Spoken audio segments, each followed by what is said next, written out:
friends, we have an esteemed guest today, Dr. Shashi Tharoor. Hello, Dr. Tharoor. Let's settle one thing quickly. How do I address you? Should I call you Dr. Shashi, Dr. Tharoor? You can call me anything you like. You know what? One thing I do not want to call you as sir because it reminds us of the British Raj. Not only that, he would be unhappy. PG Woodhouse would be unhappy because And I would be unhappy too. No, just call me sir. He will say, "Sir, it's just meant for Jeeves." And You can call me Shashi and I'll call you Jay. okay, awesome, Shashi. So here we are with Shashi. He's not here as a parliamentarian or as a diplomat, but like you and me, he's here with us as a devout fan of cricket. I don't know how many of you have watched or heard him talk about cricket, but I am astounded at the passion he has for the game and the encyclopedic knowledge he brings into the conversation about the cricket playing nations, the teams, the players, even the scorecards and all the minute trivia. Today we are going to talk about primarily the India-Pakistan test history. I found some new footage of the 1979 series, which has a much better picture quality than the one that I had posted before. So I requested Shashi to come and talk about this series as well as the history of cricket between the two countries. Shashi Tharoor does not need an introduction, but I'm not sure how many of you know me and my work. I think it's important because I want to acknowledge his support, his help for this channel when it had copyright issues. So my name is Jairaj Galagali and I live in California. About a couple of years back, there were wildfires, the worst ever, not far from where we live, and it was ravaging and it was coming very close to our towns. And at that point, we were even thinking of evacuating. Amongst all my personal belongings, the one thing that mattered close to my heart, if at all I was allowed to carry one thing, it would have been this. So this folder has a collection of cricket match footage. Every one of those, the entire collection, filmed in India during the years 1948 to 1983. So here we are, literally, I'm holding the visual artifacts of our country's rich cricketing history. It has some epic moments like India's first test victory in 52, Commonwealth's visit in 48, and a footage of legends like C.K. Naidu, Subhash Gupte, and debut matches of Vishwanath, then Chandra, Bedi, Prasanna. It ends with the 1983 Indira Gandhi's reception to the World Cup heroes. So that's the treasure I have. And I started making this publicly available and it became popular. I never realized the crisis that I would end up with. In a matter of a few months, I was struck by a copyright violation by the very department from whom I had legally procured this footage. I tried to make my case. It went nowhere. I didn't know anyone whom to ask. So finally, it was Shashi who came to my rescue. And he didn't know me, and that's the part which really touched me. He saw my email, thanks to PG Woodhouse, who put us in touch. He complimented my work and he laid out a plan of action.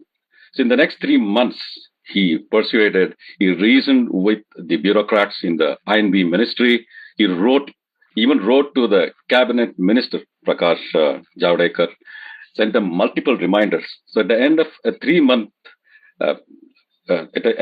deliberate efforts by our dear Shashi Tharoor, we had our channel back.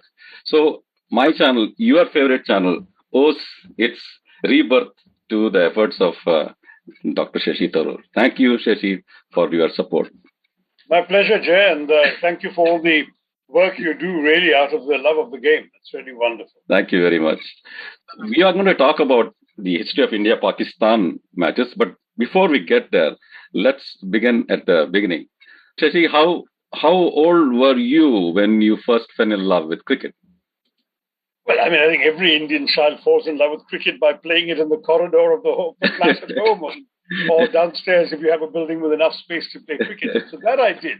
But I first saw quality cricket when my father took me off when I was just 7 years old to watch a day of the India-England Test match, 1964 in the Brabant Stadium in Bombay, as it then was.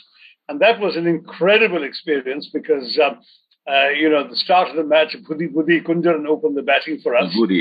And Budhi hit a six very early on in the innings, which landed practically at my feet. I was in a good seat in the Bombay Gymkhana stands. And there it was, the ball landed. And then within a few minutes, he tried another similar lofted shot, and it landed just short of the boundary for a four. And, in no time, he was 16 not out. And then he went for another big hit off the fastest bowler in the world, Price. And the ball just steepled up, high, 1,000 feet high up in the air.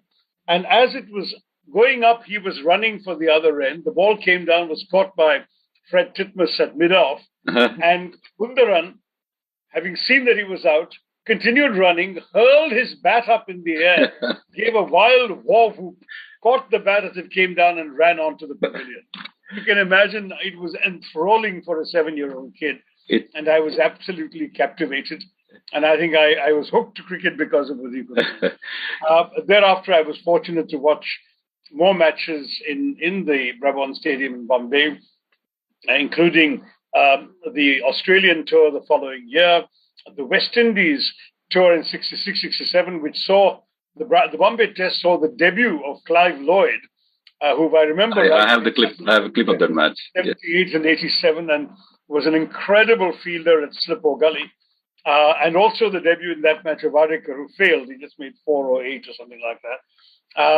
And a really magnificent innings by Kundaran, most of which I missed because I was visiting my grandfather in hospital at that time. All of these memories never go away. We left Bombay in 69, so I missed the New Zealand Test match of that season. But then in the following years, managed to watch some cricket at the Eden Gardens in Calcutta. And of course, whenever one couldn't be at a match, one followed it on radio. Radio commentary was the way to go in those days. And I stayed hooked.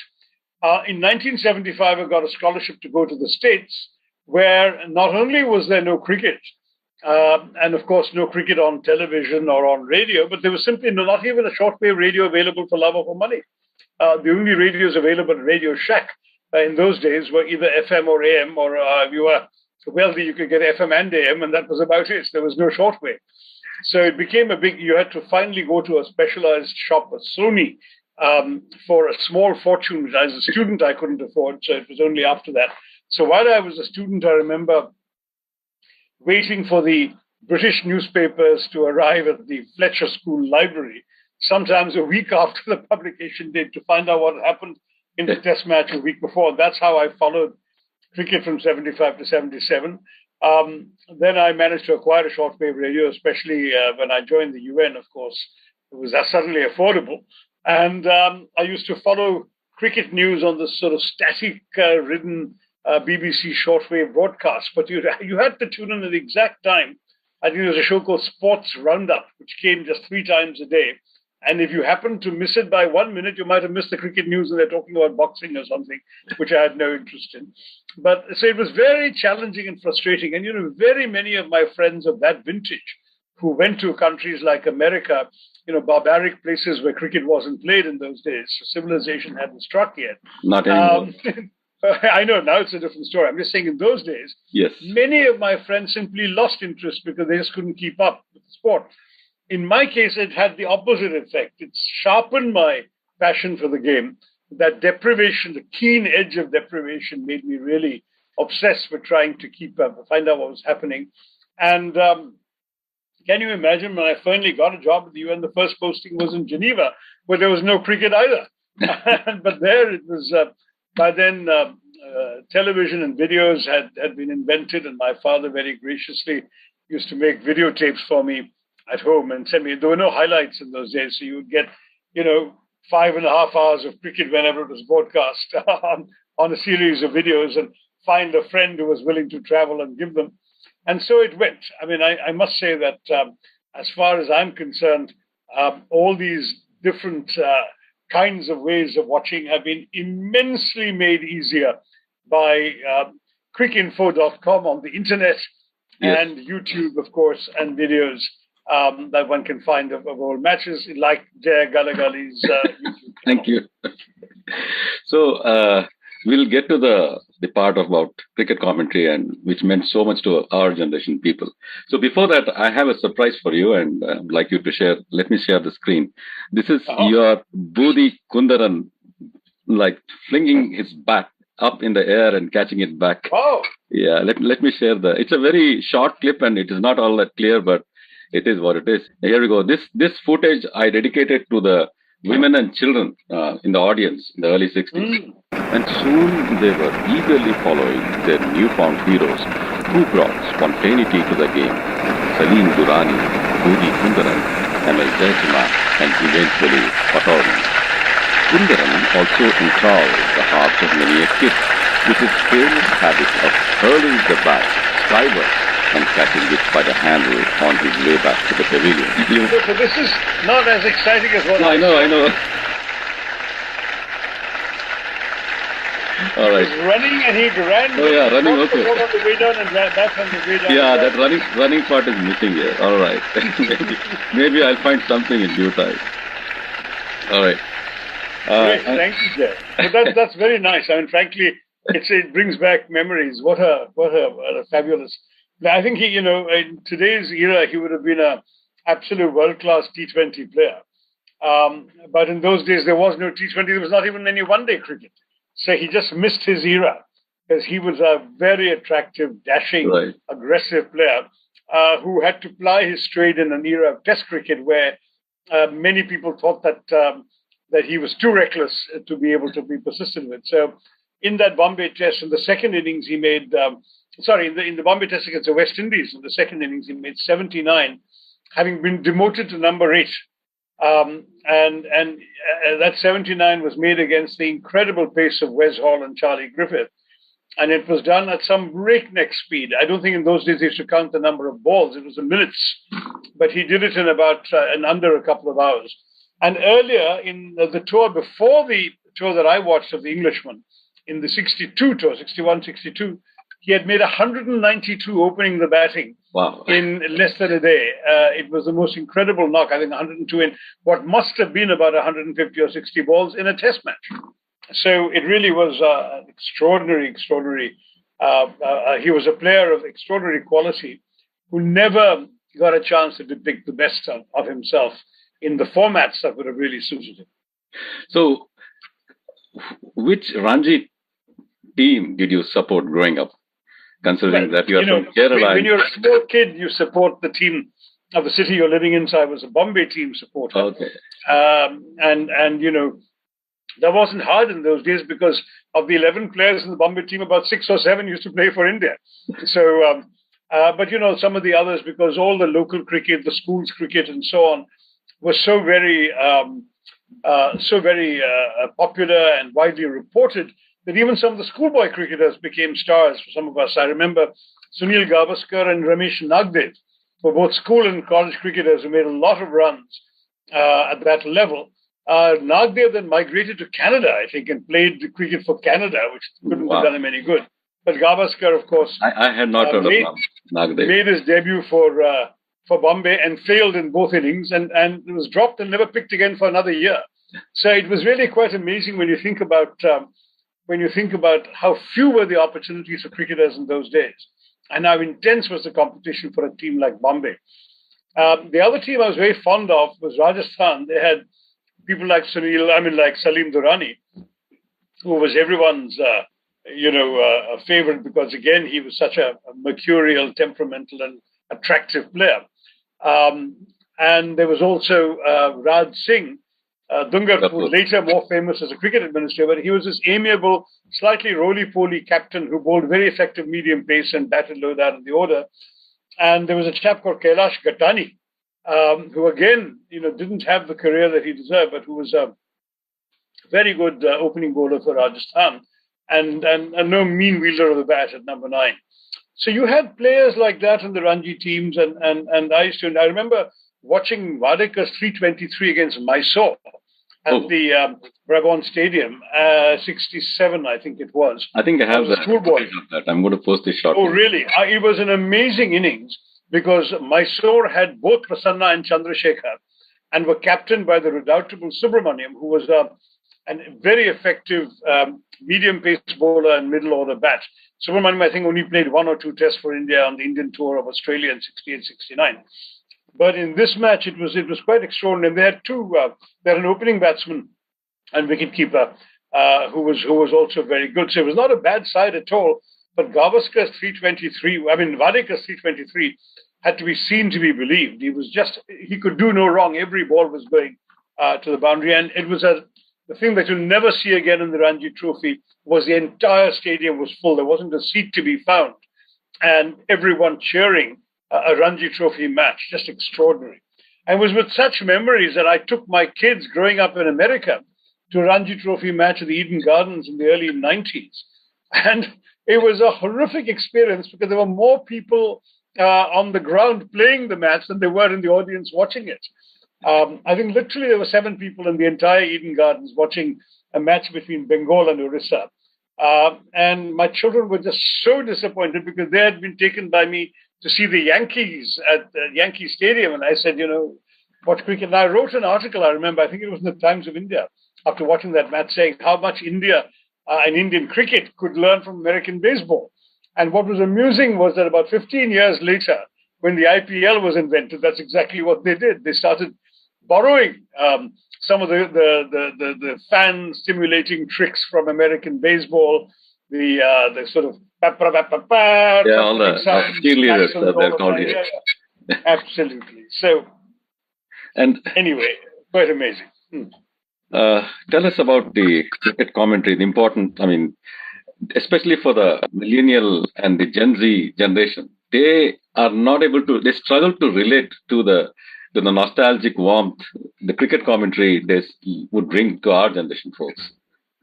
Because, people have to understand, either you went to the ground to see the match or you imagined it in your head while listening to the radio. That was literally the only choice. Most of India didn't have television. There was television in Bombay beg your pardon, there was television in Delhi up to 1973 was the only city that had television.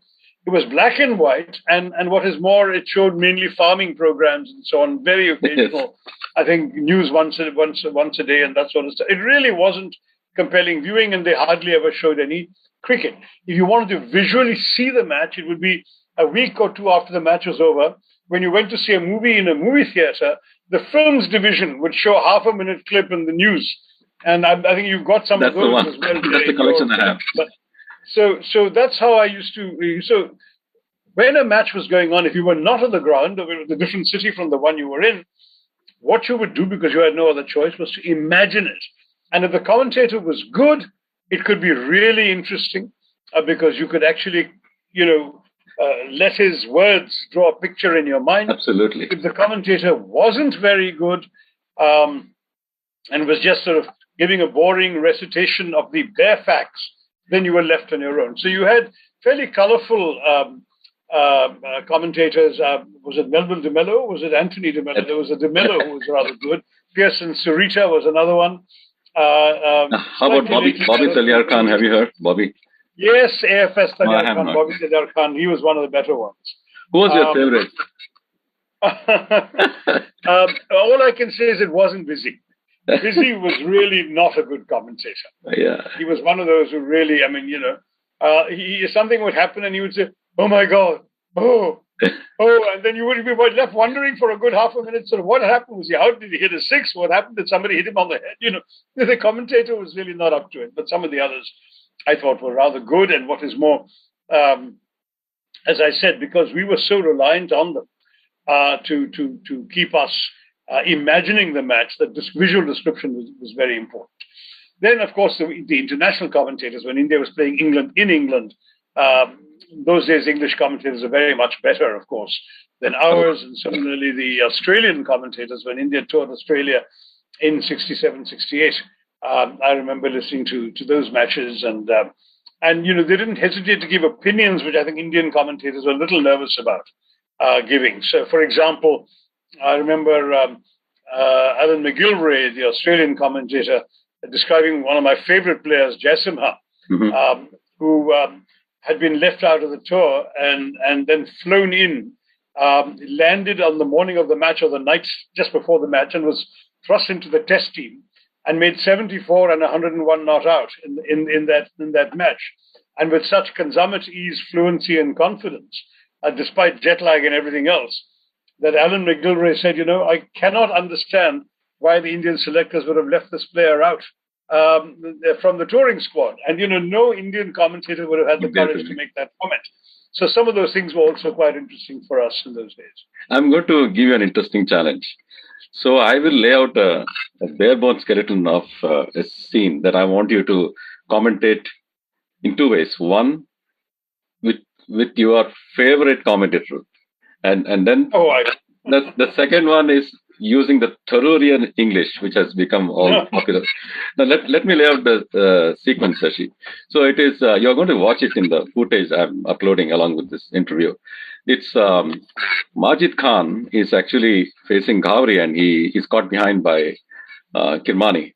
And then he does not wait for the umpire to raise his finger. He starts walking back and being a thorough gentleman that he was said to be. So here we go.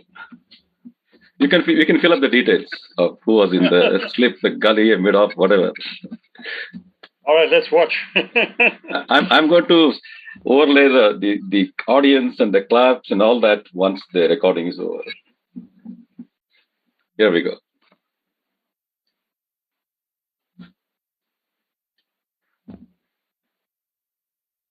Well, I can't see anything so far. No. I'm not going to show it. You have to imagine that. I'm sorry. No, I have to imagine the whole thing. Yeah, the clip will follow. The clip is much later. Yeah. But if I say, Ghauri comes in left arm over the wicket and he actually goes around the wicket, then what happens? No, that's totally fine. It's more like a hypothetical situation. Because the clip is barely like 2 seconds. So even if I were to show, you will be like, what am I to do next about? Okay. Kirsan Ghauri comes in, bowls left arm round the wicket to Majid Khan, and of course the ball has just absolutely clipped the edge of his bat, goes to Kirmani, who catches it and puts it up in the air, and before the umpire can even raise his finger, Majid Khan, ever the gentleman, has walked off without a backward glance. Lovely. Now let's do the Tharoorian English version. That's Tharoorian English. That's the way I speak. Oh, come on. Okay, fair enough. In fact, one of the things that I used to enjoy in commentary was, of course, additional details. So, if depending on, if the commentator was knowledgeable, he would tell us that Ghauri used to bowl both left arm medium fast as well as left arm spin, depending on the occasion. And he helped Kapil Dev win the famous test against Australia in 81, 82, was it 82, 83, when he took the first 3 wickets, I think, and Kapil, who had a bad back or something, came in and took 5. But Ghauri actually took a couple of wickets bowling spin as well. So really, it was quite extraordinary. Anyway, and Kirmani was a really good keeper. I think people had not realized how very good he was. First of all, he was a member of the greatest Indian schoolboys team ever. We follow under-19 cricket now with newfound enthusiasm.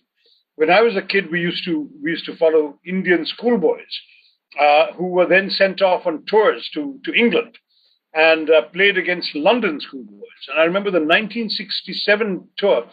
India had gone to England and got clobbered, the adults. The kids, however, went there and won every match they played.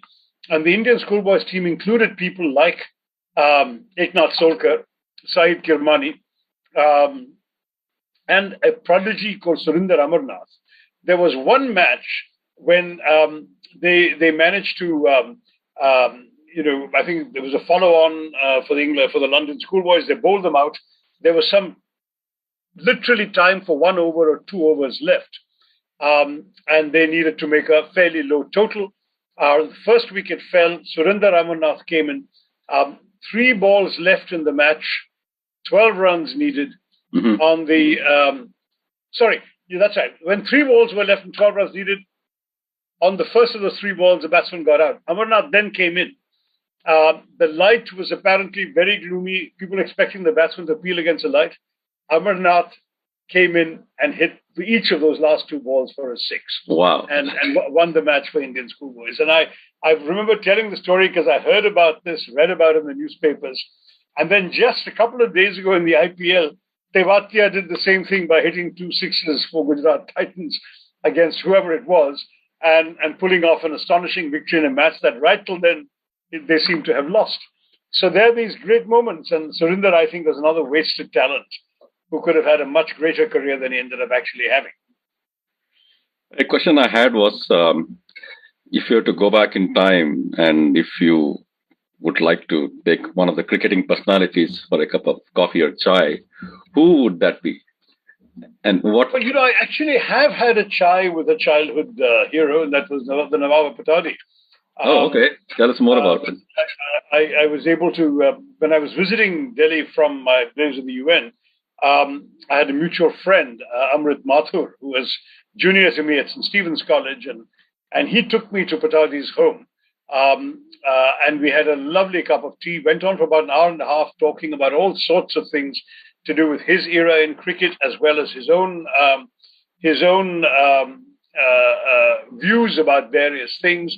And it would have been, I would guess, sometime very early in the century or late in the 90s, possibly very early this century, maybe 2001, 2, thereabouts. And I found it absolutely delightful because he's such a knowledgeable, articulate conversationalist and witty and so on. I've also subsequently had not just tea, but a couple of dinners and dinners actually, 2 or 3, with Abbas Ali Beg. And of course, I asked him about some of those favorite moments, because he was again somebody who was part of legend in Indian cricketing lore. First of all, because of the extraordinary circumstances of his debut. He was a student at Oxford University when the Indian team came to England in 1959. No one had ever heard of him. He hadn't played for any Ranji side or anything like that. He was just a student. But in those days in Britain, the student teams, Oxford and Cambridge, had first-class status. So he was playing first-class cricket in England and scoring centuries at will. And India was losing every test, and sometimes humiliatingly. That 59 tour was the one in which we lost one test match by scoring, I think, totals in the 50s in both innings, including 4 wickets down for 0 at the start of the Leeds Test, if I remember right. So it was a terrible tour.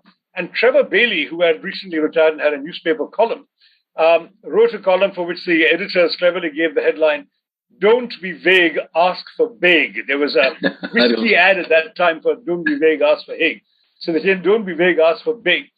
And the Indian selectors somehow showed the flexibility in the imagination that they invited the student called Abbas Ali Beg, who was not in the Indian touring team, had never played first-class cricket in India, but had played in England, to turn out for them in a match against Middlesex. In those days, between every test match, there were at least 1 or 2 games against county sides and full-strength county sides, because there were no other distractions like one-day games and so on.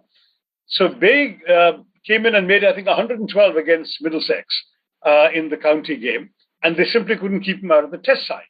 So he made his debut at number 3 in the following test match and scored a century on debut.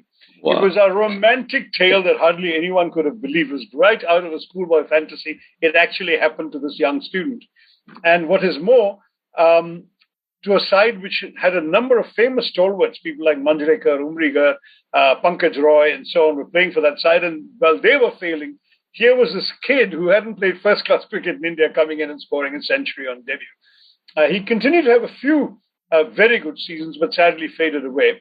Never scored another century. But there was another great episode in his life when, at some point, within a year or two of this debut, he was playing a test match in Bombay. And he'd made, I think, a 50-odd, 55 or something like that. And he was coming back to the pavilion, and a rather beautiful young lady ran out of the pavilion and kissed him right in front of everybody, which in India, as you know, is special. It doesn't happen that often, that easily. So that was really quite a remarkable moment. Now we'll get to the main topic of today's conversation. My dear friends, to boot, Shashi Tharoor has written this book, 60 Years of India-Pakistan Cricket. And I read this cover to cover, and along the way, had to pick up several dozens of new words, and I had to look up that dictionary. Great effort, Shashi Tharoor. And can you tell us how you chose this title, Shadows Across the Playing Field? What shadows are we talking about? I was reading Ramachandra Guha's book about cricket, and there was this particular phrase in it about there being shadows across the playing field. So I took it from that book. It's a very fine book on cricket called, gosh, corner of a forgotten field or something. It was basically, again, his title is based from a work of literature, a famous poem. Yeah, it is corner of a foreign field. That's the one. And in that you'll find the phrase shadows across the playing field, which of course was particularly relevant because of the fact that I was publishing this book in 2009 when the horrors of 26/11 had just shattered any hope of normal relations with India and Pakistan, let alone cricketing relations. So I have this footage, 1979, which has a better picture quality. And tell us about, how do you want to start? Do you want to start with the 1952, the origins of India-Pakistan cricket history, and segue to 79? Or do you want to go back? I don't think we have the time for that. It's very late in India. I know. So let's keep it brief. So tell us about the beginning, and then we'll come to we'll spend more time towards the 1970s because that's where all the action is happening. Well, I should say that the 1970s, we had played no matches against Pakistan since 1962, and there was a major hiatus, largely because the previous test matches had been deeply unsuccessful for the simple reason that both sides were too afraid to lose. In the first few series we played, it was much more exciting cricket, but the last few series we played were very boring draws, with an average of 1.5, 2 runs per over being scored. No side were willing to take any risks because it was too much of prestige involved on both sides' part, and they just couldn't manage to make the cricket interesting. And then, of course, political tensions also came in. 65 war, 71 war. So from 62, when we played a series against Pakistan, all the way to 77, there was no cricket. It was only when in 77 normal political relations and diplomatic relations were being restored that we had a tour of Pakistan captained by the Mercurial Bishan Singh Bedi. We didn't do terribly well. We lost. But at the end of the day, what matters is that despite losing, we had restored amicable relations. And then we started touring each other practically every year. I think from 77, 78 to, if I'm not mistaken, 84, 85, or maybe even a bit later. Every single year, we used to exchange cricket tours. And there were, of course, test matches. One-day cricket had been recently invented. Pakistan was much better at it than us, but there were some one-day matches thrown in as well. But the test matches are what counted, and Pakistan at that point usually got the better of us. Now, but in 79, when they toured India, we got the better of them. We won that series. What was the footage you were going to show us, Chair? We're going to watch the Banglore test match. I can play it now, or once the recording is over, I'll put that towards the end, and then I'll upload it on YouTube, whichever way you want. So before we get there, in the interest of time, I just want you to reflect on two things. One is the camaraderie that existed between the two teams, the two countries, right? And then the second thing is what I call the intertwined identities. Like when Lala went there and he was so popular that he could have won an election, they say. And here in India, they were ready to pay 500 rupees ticket in black for a ticket which was 50 rupees just to watch Hanif Mohammed in Bombay. So now you should remember, of course, that Bangalore, I think, was the first test of the tour, and it was also drawn. So it wasn't a terribly exciting match in itself. Any particular reason you're showing this footage? Oh, the Bangalore match was because that's the first one I have, and okay. So it began with a bang when Gavri got Majid Khan out, I think, in the first over. Yeah. Thereafter, practically every Pakistani batsman made runs. They made 400 odd, and we replied with 400 odd. Again, every batsman made runs. I think Mudassar Nazar was the only centurion of that match, and Pakistan barely got going in the second innings before we ran out of time. So it was not, but it was a 6-match test series, and I guess each side was getting the measure of the other at that time.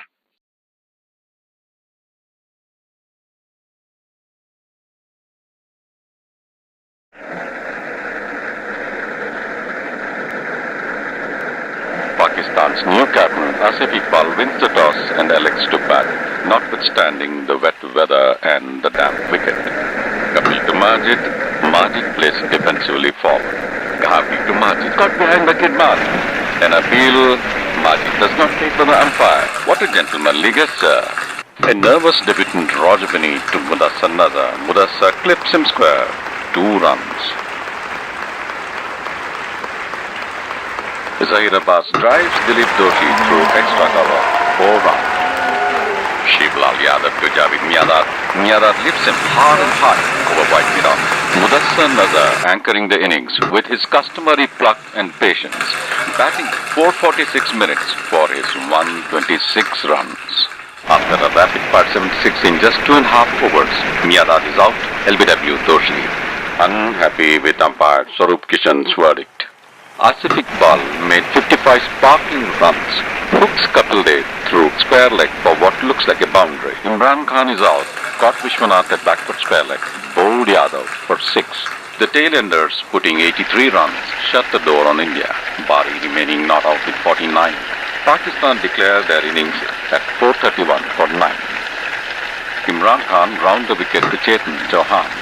Chauhan cuts him and the ball races to the boundary. Abdul Qadir to Sunil Gavaskar. Gavaskar drives it on the offside for what looks like a 4. Qadir this time to Vishwanath. A magnificent cover drive. The two brothers-in-law lifting the gloom in an otherwise dreary match. Imran Khan comes in and Yashpal guides him through gully. Should be a 4. Debutant at the Shamuddin to Vishwanath. Vishwanath is gone. Caught behind brilliantly by Wasim Bari. Imran Khan to Roger Binny. Binny hooks him through mid-wicket for a 4. Debutant Binny batting more confidently than we saw him bowling earlier. Majid to Kapil Dev, a glorious cover drive. Majid filling the role of off-spinner with neither the craft nor the practice to be of any force. Kirmani pushes at the Shamuddin to mid-off, no runs. Anand Shetalwar on the radio. Dilip Doshi is bowled by Imran Khan for a duck. India all out for 416. Pakistan begins the formality of the second innings. Majid Khan cuts Khavi through gully for what looks like a 4. Gavaskar bowling a leg spinner to Zahir Abbas. Short, and Zahir hammers it respectfully through extra cover. Pakistan 108 for 2, match feeders to a draw. It was a very, very interesting Pakistani side because they had all the greats of that era. They had Majid Khan and Mudassar opening, Zahir Abbas, Javed Miandad, Wasim Raja. The captain of that tour was Asif Iqbal, who actually had grown up as an Indian, had even played for South Zone. His uncle had been the captain of India, Ghulam Ahmed. Ghulam Ahmed migrated to Pakistan in the mid-60s and was immediately picked for the national side. And then came to fame, I think, scoring a century in England in either the 67 tour or the 71 tour, I can't remember. But he scored a century early on in his career, batting very low down the order, batting at number 9 or something like that. And then he got the captaincy for this tour. Imran was the fast bowler, Wasim Bari, perhaps their greatest ever wicketkeeper, Abdul Qadir, the famous leg spinner, Iqbal Qasim, the left-hand spin. In fact, the only one in that side who was never considered a great of Pakistan cricket was Efta Shamuddin, who was a fast bowler. But the others were just incredible legends of the game in Pakistan. And India had a pretty strong side too. Gavaskar, Vengsarkar, Vishwanath, Yashpal Sharma, Kirmani, Kapil Dev and Gavri opening the bowling. Dilip Doshi bowling spin, left-arm spin, and Shivlal Yadav bowling off spin. Roger Binny was there as an all-rounder at that time. And of course, these were well-matched sides. So one can say that, each side making 400 odd and being unable to close was not entirely surprising. But as the series wore on, we got the better of them, if I remember right. So one final question. If you are the chairman of the selection committee This is late 70s or mid 70s. So what would, and if there was no partition, we were like one undivided country. So name your 11. It would have been very difficult to name the 11 because who would you have left out? I think the Pakistani bowlers would have all got in, but we would have had to accommodate at least a couple. And arguably, I would have put Doshi ahead of Iqbal Qasim. But the truth is that if you look at it now objectively, there was an incredible luxury on the batting front. Imagine who do you leave out when you have Zahir Abbas, Javed Miandad, Majid Khan, the whole lot of them for Pakistan, and we had Gavaskar, we had Vengsarkar, we had Vishwanath. I don't think you could have created 11. I mean, maybe partition at least saved cricket. we would have been tragedy of humanity. But thank you, Jay. It's been great pleasure talking to you. Excellent. I wish you really all the very best, and I look forward to seeing this. Good talking to you. Pleasure reliving those moments. Take care. Bye-bye.